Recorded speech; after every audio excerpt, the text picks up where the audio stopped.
ಹನ್ನೆರಡನೇ ಶತಮಾನ ಅಂದಿದ ತಕ್ಷಣ ಏನು ನೆನಪಿಗೆ ಬರುತ್ತೆ? 12ನೇ ಶತಮಾನ ಅಂದಿದ ತಕ್ಷಣ ಯಾರು ನೆನಪಿಗೆ ಬರ್ತಾರೆ? ಬಸವಣ್ಣ. ಬರೀ ಬಸವಣ್ಣ ಮಾತ್ರನಾ? ಅವ್ರನ್ನ ಏನಂತ ಕರಿತೀವಿ? ವಚನಕಾರರು ಅಂತ ಕರಿತೀವಿ, ಹೌದಲ್ವಾ? ಅದರಲ್ಲಿ ಪ್ರಮುಖರಾದವರು ಬಸವಣ್ಣ, ಹೌದಲ್ವಾ? ಹಾಗಾಗಿ 12ನೇ ಶತಮಾನದ ವಚನಕಾರರು ಸಮಾಜಕ್ಕೆ ಕೊಟ್ಟಂತಹ ಕೊಡುಗೆಗಳು ಅಪಾರ. ಅವರ ಮೌಲ್ಯಗಳು, ಸಮಾನತೆಯ ಭಾವ ಮತ್ತು ಕಾಯಕ ತತ್ವ ಇಡೀ ಮಾನವ ಕುಲಕ್ಕೆ ಬಹಳ ಮಾರ್ಗದರ್ಶಕಪ್ರಾಯವಾದದ್ದು, ಹೌದಲ್ವಾ? ಹಾಗಾಗಿ ಇಂತಹ ವಚನಕಾರರ ಬಗ್ಗೆ ವಚನ ಮೇಳ ಅಂತ ಹೇಳಿಬಿಟ್ಟು ಒಂದು ಪ್ರತಿ ವರ್ಷ ಕಾರ್ಯಕ್ರಮ ನಡೆಯುತ್ತೆ. ಆ ಕಾರ್ಯಕ್ರಮದಲ್ಲಿ ಅನೇಕ ಒಂದು ಸ್ಪರ್ಧೆಗಳನ್ನು ಏರ್ಪಡಿಸಲಾಗುತ್ತೆ. ಆ ಸ್ಪರ್ಧೆಗಳಲ್ಲಿ ನಮ್ಮ ಶಾಲೆಯ ಮಕ್ಕಳು ಅನೇಕರು ಭಾಗವಹಿಸಿದ್ರು. ಅದರಲ್ಲಿ ಅನೇಕರು ಪ್ರಥಮ ಬಹುಮಾನ ಮತ್ತು ದ್ವಿತೀಯ, ತೃತೀಯ ಈ ರೀತಿಯ ಸಮಾಧಾನಕರ ಬಹುಮಾನಗಳನ್ನು ತೆಗೆದುಕೊಂಡಿದ್ದಾರೆ. ಅದನ್ನು ಇವತ್ತು ನಮ್ಮ ಚೀಫ್ HOD ಆದಂತಹ ಲೀನಾ ಮ್ಯಾಮ್ ಅವರು ಕೊಡಬೇಕು ಅಂತ ವಿನಂತಿಸ್ಕೊಳ್ತೀನಿ. ಪ್ರಣತಿ ಚಂದ್ರಶೇಖರ್ ವಚನ ವಿವೇಚನೆಯಲ್ಲಿ ಮೊದಲ ಬಹುಮಾನ.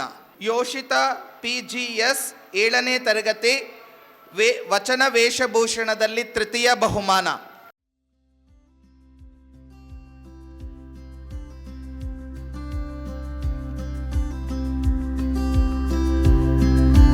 ವಚನ ನೃತ್ಯ ನಮ್ಮ ಮಕ್ಕಳು ಭಾಗವಹಿಸಿದ್ರು, ಮೊದಲ ಬಹುಮಾನವನ್ನು ಪಡ್ಕೊಂಡಿದ್ದಾರೆ. ಜೋರಾದ ಚಪ್ಪಾಳೆ. ಮೊದಲ ಬಹುಮಾನ ವಚನ ನೃತ್ಯದಲ್ಲಿ ಪ್ರೇಕ್ಷ ನಿರಂಜನ್, ಪ್ರಣತಿ ಚಂದ್ರಶೇಖರ್, ಶ್ರಾವ್ಯ ಶಾನ್ಭೋಗ್, ಶ್ರಾವ್ಯ GM, ಆರ್ಯ N ಪೇಟ್ಕರ್, ವಾಣ್ಯ ವತ್ಸಲ್, ಮನಸ್ವಿನಿ R, ಸಾಕ್ಷಿ ಸುಧೀರ್.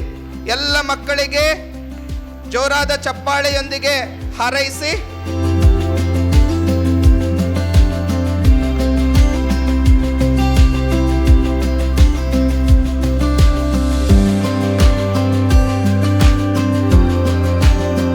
ವಚನ ಸಮೂಹ ಗಾಯನ ನಮ್ಮ ಮಕ್ಕಳು ಸಮಾಧಾನಕರ ಬಹುಮಾನವನ್ನು ಪಡ್ಕೊಂಡಿರ್ತಾರೆ.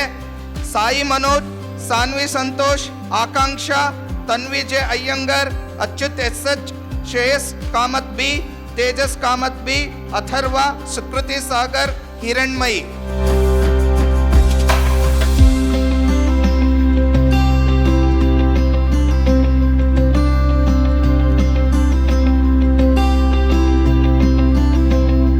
ಚಿತ್ರಕಲೆ ಮೇಘನಾ ರವಿ 9ನೇ ತರಗತಿ B ವಿಭಾಗ ಮೊದಲ ಬಹುಮಾನ. ಜೋರಾದ ಚಪ್ಪಾಳೆಯೊಂದಿಗೆ.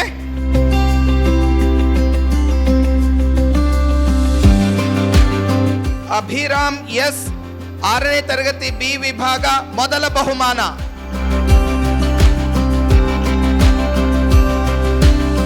ಅಮೋಘ 9ನೇ ತರಗತಿ B ವಿಭಾಗ ಸಮಾಧಾನಕರ ಬಹುಮಾನ.